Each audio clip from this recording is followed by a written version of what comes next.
Draymond opened his big mouth about Jordan Poole again, and he's already regretting it. So Poole dropped 38 on his old team earlier this season, and afterward told ESPN, "I love those guys over there." Well, I love most of those guys over there. Obviously talking about Draymond, who responded, "I really am sorry," which is a humble response. No excuses, no explanations. Draymond has changed. But then he went on his podcast. I responded because it's been 3 years. Like, let's move on. That statement was kind of like it was looking for some sympathy. Like, kind of keep wanting to make me out to be the bad guy. Move on, bro. Like, I know I was wrong, but you can't call a man a B word and push him and not get hit either. Oh, a classic Draymond Green apology. I'm sorry, but let's be honest. The only thing this man is sorry about is that the video came out. If that thing never leaked, he ain't sorry about nothing. But this was like 2 years ago. What really matters is what has happened since then, because Jordan Poole is getting his revenge.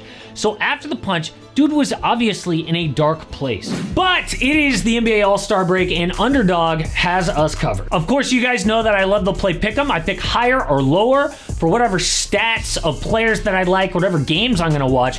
And Underdog has pick'em for All-Star weekend. I'm talking the Rising Stars contest, the actual All-Star game, everything in between, the dunk contest. So let me give you my 2 picks for tonight.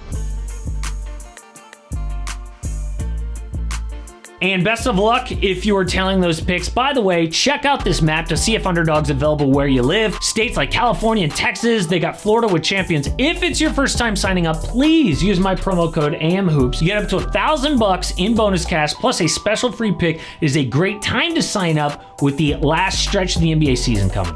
It was awkward to be on the same team as a guy who embarrassed you like that.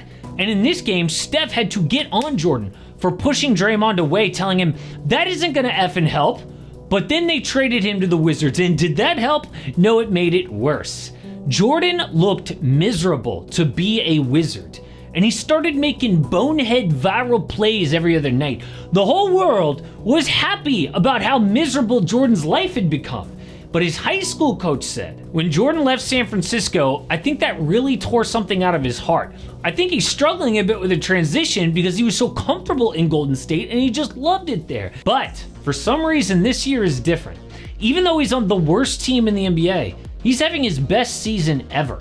Against the Nuggets, dropped 39 points. His quick release 3 is insane. Doesn't even need the ball to be effective, which is so valuable in today's NBA and why he worked with Steph Curry. But in the rematch against Golden State, 38 points. He can score at every level, even when Andrew Wiggins fouls the crap out of him. But look, I'm not saying that dude's an MVP or anything, okay? Not even an all-star. But if you ask Jordan, I definitely think I'm an all-star. I play at an all-star level, but you know, a lot of that can be political and situational. Yeah, it's not political, bud. Has a little bit to do with being on a 6-win team. People are like, nobody wants to see a Wizards player in the all-star game. And I kind of have to agree. Also, the other night after that 38 in Denver, he dropped 11 in Sacramento. He can be inconsistent, and he still has those classic Jordan Poole moments, like absolutely nailing that dude in the head. Okay, to be fair, I think that was off of a deflection, but look at the replay of this guy's glasses going flying. Plus that Matrix move, this clip is amazing. But my point is, he is a very good player, despite having a bad reputation. People, for some reason, just love to hate on Jordan Poole. But dude has a career-high 21 points this year. Career-high in assists. Career-high 38% from 3 this year. He just needed time to move on from the punch. But if anyone hasn't moved on here, it's obviously Draymond Green. One little comment, and the man goes off on his podcast. I don't even think that this really would have been a thing if Draymond wasn't so sensitive. This is just more evidence that since their last championship in 2022, Draymond has hurt this team more than he's helped. The one reason they couldn't land KD at this deadline was bad blood with Kevin Durant.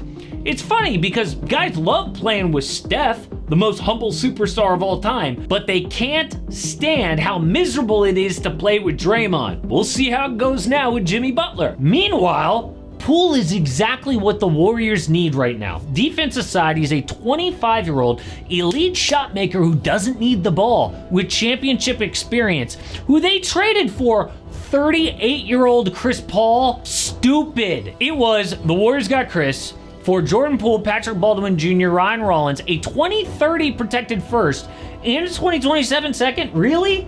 They had to trade a protected first? Now remember, at the time, people thought this was a good trade because of Jordan Poole's contract.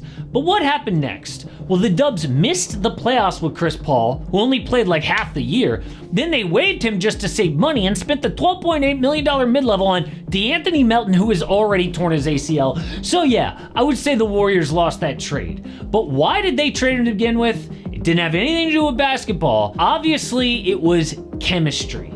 It was obvious. Poole had problems in the locker room, but as he said, he loves those guys over there. Who had the problem? Oh yeah, it was Draymond. We saw this exact same thing happen in the Kevin Durant situation. Yet another example of Draymond's outside personality pushing people away and making the Warriors worse. But the ultimate way that he gets his revenge is by making noise in the playoffs, which the Wizards are nowhere near. Right now, they're in the middle of the best tank job in NBA history.